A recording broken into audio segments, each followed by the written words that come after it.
Hey guys, I know we talk a lot about additive-free tequila. We talk a lot about the authentic traditional way of making tequila and the industrial way of making tequila. And simply, why does traditional additive-free tequila just taste better?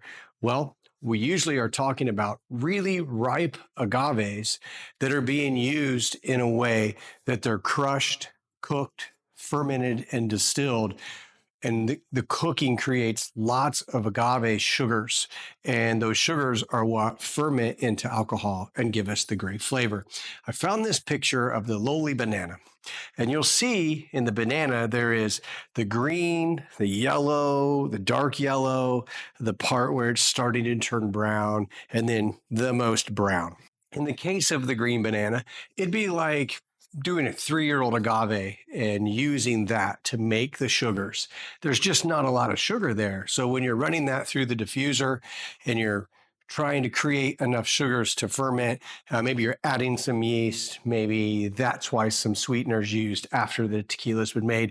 And think about how bitter a really unripe banana tastes. And you get into that sweet spot in the middle of that banana, maybe that's an agave that's, a little bit older. It's really started to turn, and it may be usable in the case to make tequila and have good sugars, but it still may be a little more bitter than when you look at the highest sugar and the most brown part of that banana, which is what you'd use to make really good banana bread. That's also the way you want that agave to look. Now, in this case, the banana turns brown. If you've seen some of the pictures that Lou Agave has posted recently, I'll put some right here so you can check those out. You'll see that the agave is actually bleeding. It actually turns red in some areas. And that is telling you that that agave is just really major, super ripe. And that's what's going to give you some absolutely amazing tequila, because you've got the best part of the starches ready to turn into sugar and ferment into fantastic alcohol. So that's one reason why we like to have an authentic made traditional tequila with extremely ripe agaves, so you have the sugars necessary to make great tequila.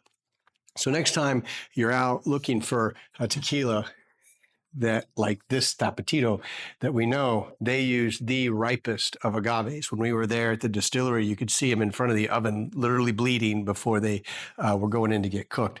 So this has a great sweetness that's traditional and it's not artificial. And that's why we don't want to drink that industrial made diffuser baby agave tequila. Look for the traditional stuff. If you have questions or comments, please put them below. I'd like to hear what everybody has to say about this subject. Thanks for tuning in.